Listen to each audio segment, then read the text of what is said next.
이스라엘이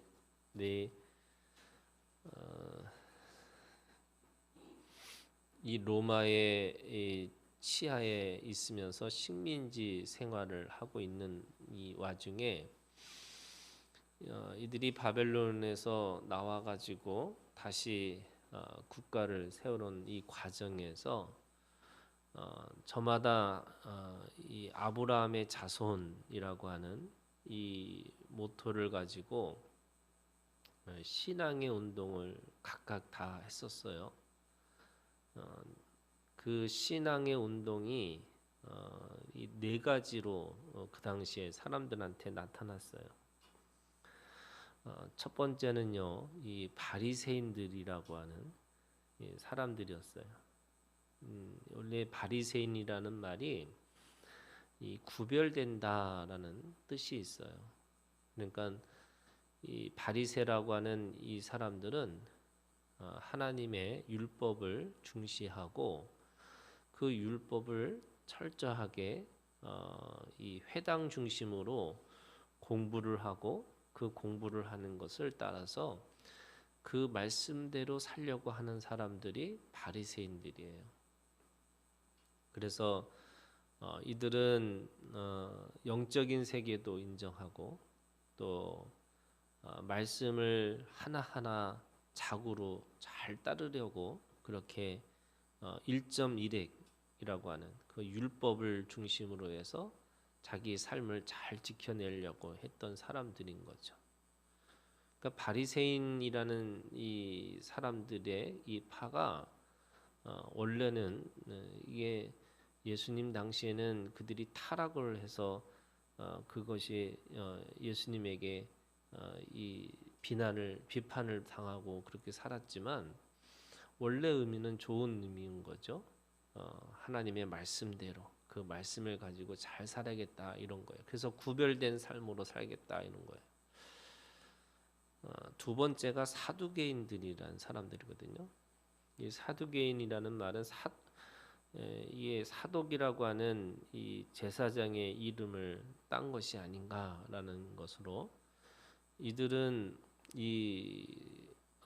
철저하게 모세 오경을 믿고 그 모세 오경을 따라서 자기의 이 철저한 이 제사와 그리고 그 말씀을 지키려고 했던 사람들이에요.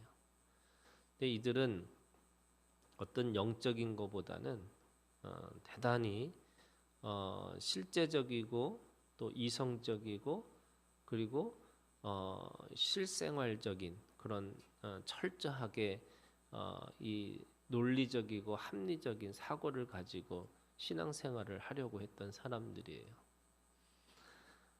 그러다 보니까 이 사람들은 그거를 가지고 이 제사장 이 성전의 중심을 통해 성전을 통해서 어떻게든지 더 이 하나님의 백성으로 살아갈 것인가, 현실적으로 살아갈 것인가 이거를 생각했던 사람들이에요. 이 바리새인들과 사두개인들은 그런 의미에서 이 예루살렘의 그 성전을 중심으로 하는 그런 기득권자들이 종교 권력자들이 됐어요.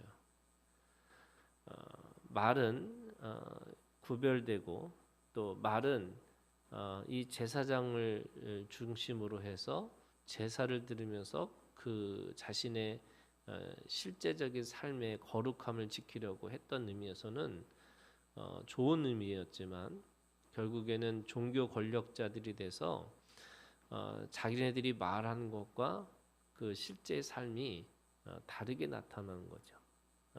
자신의 권력을 지키기 위해서 로마로부터 이 로마의 식민지로 사는 거니까 늘 그 로마의 정치적인 입장에서 굴복하고 살았던 사람들이에요. 세 번째가요, 이 소위 이제 이 독립운동하는 사람들이에요. 제로 땅이라고 하거든요.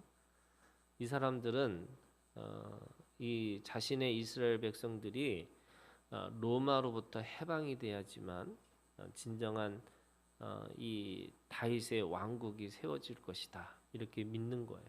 그래서 그들은 정치적인 독립을 위해서 싸우는 사람들이죠. 로마의 이 식민지를 벗어나야겠다 이렇게 생각을 하는 사람들이에요. 그리고 네 번째가 이 에세네파라고 하는 사람들이에요.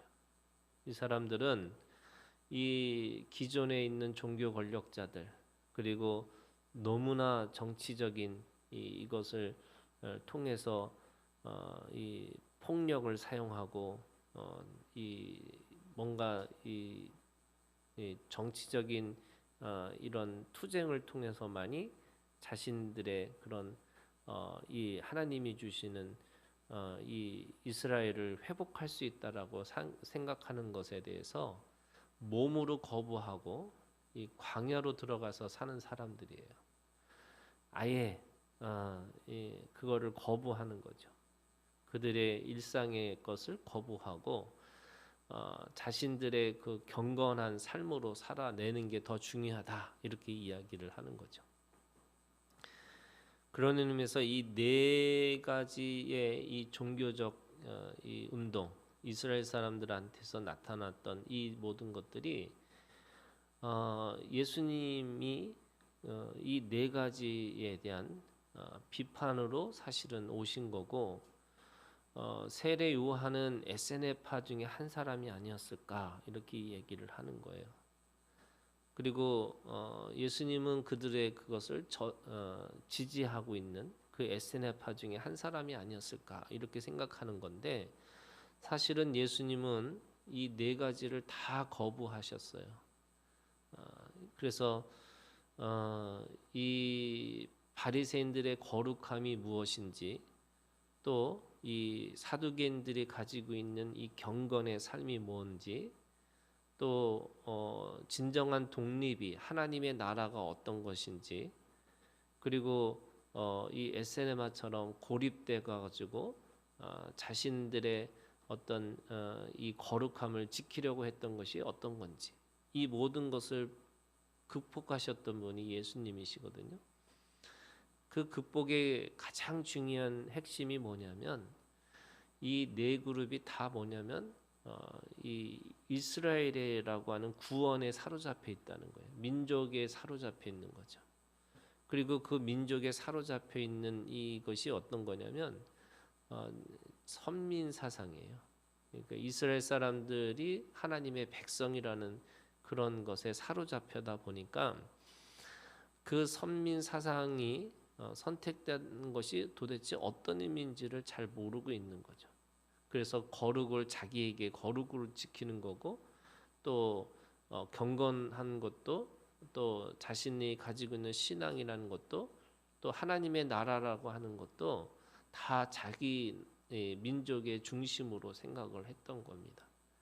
근데 예수님은요 이 모든 걸 뛰어넘어서 가장 중요한 핵심이 뭐냐면 구약에서 이스라엘 백성들을 선민으로 선택하신 이유가 뭐냐?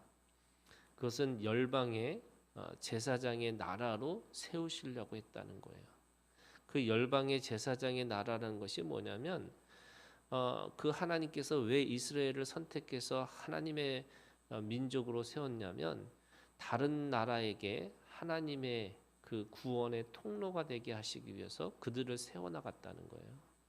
그것이 오늘 우리가 가지고 있는 믿음의 핵심인 거예요. 지금 우리도 똑같은 거죠. 내가 하나님 앞에 선택받은 사람이고 내가 하나님 앞에 이미 구원받은 사람이라면 내가 그걸 향해서 나 스스로를 구원받는 삶으로 살아가는 게 아니라 나에게 맡겨진 그 생명을 위해서 나에게 맡겨진 그 사명을 위해서 살려고 하라고 하시는 거죠. 그래서 이 사랑이라는 거, 섬김이라는 거, 봉사라고 하는 것은 결국 내가 나에게 맡겨진 그 생명들을 위해서 희생하고 헌신하고 하는 삶으로 살라고 주신 거라는 거예요. 그런데 여전히 자기 구원에 빠져 있는 게 아닌 거죠.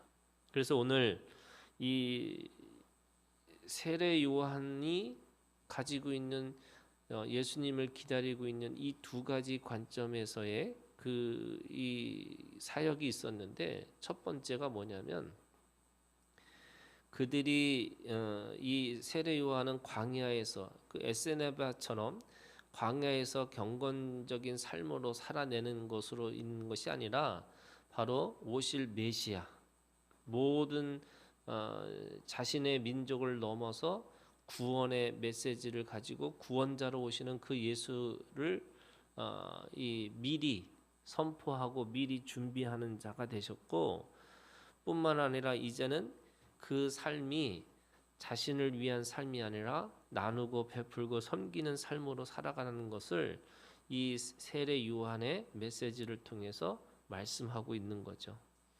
그래서 3절에 보시면 요한이 요단강 부근 각처에 와서 죄 사함을 받게 하는 회개의 세례를 전파하니 이렇게 얘기했어요.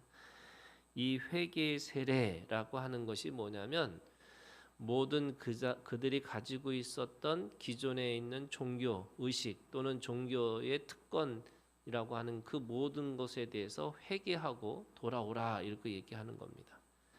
그것이 선지자 이사야의 말씀처럼 광야에 외치는 소리, 이것이 세례 요한의 메시지였어요. 그래서 주의 길을 준비하라, 이게 세례 요한의 그 소리를 치는 이유 중에 가장 중요한 목적이 뭐냐면 주의 길을 준비하는 거예요. 그래서 그 준비하는 것을 바로 예수님이 오심을 또는 하나님의 나라의 도래를 말씀하고 있는 거고, 그러면서 6절에 있는 말씀에 보면 모든 육체가 이렇게 됐어요. 이스라엘이라고 하는 자신들의 것만 있는 것이 아니고 이제는 모든 육체가 하나님 앞에 있는 모든 생명들을 구원하시는 그 예수 그리스도의 것을 선포하라고 이렇게 하시는 거죠.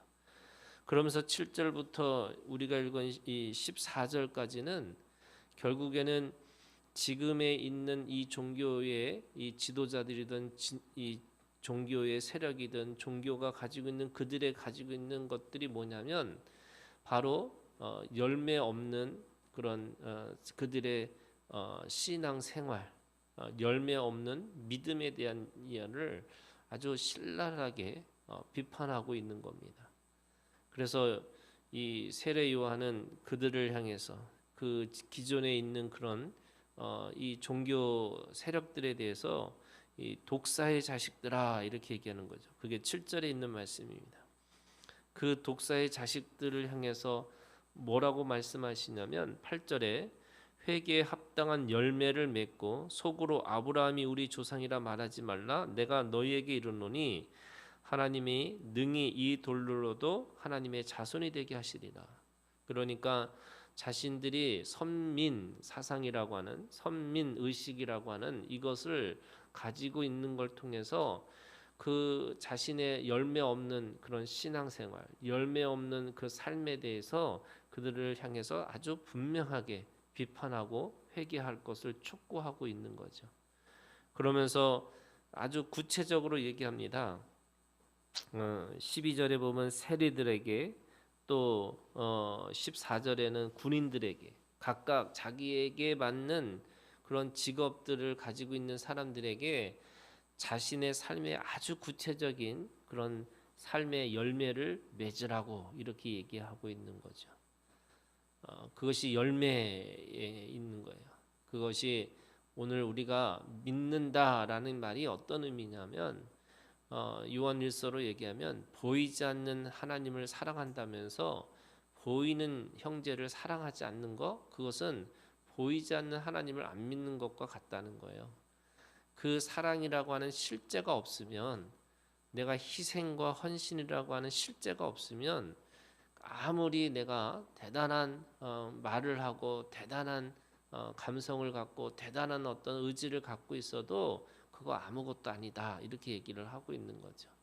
그런 의미에서 우리가 이 신앙은 뭐냐? 신앙은 보이지 않는 것 세계잖아요. 그런데 그것이 보이는 세계로, 그러면서 나에게 맡겨진 사명, 나에게 맡겨진 그 하나님 앞에 주신 구원의 의미, 그 본질을 찾아가서 구원의 능력을 가지고 살으라 이렇게 얘기하고 있는 겁니다. 오늘 우리가 지극히 작은 자를 돌보는 거고 그 지극히 작은 자를 향한 사랑의 마음이 우리 가운데 실제로 있는 것이 그게 신앙의 열매라고 할 수 있는 거죠. 오늘 우리가 하나님 앞에 그 작지만 그 작은 사랑이지만 오늘 눈으로 보고 귀로 듣고 손으로 만진 바 되어지는 그 사랑의 실제를 우리가 열매를 맺고 살아가는 오늘 우리가 되기를 주님의 이름으로 축원합니다.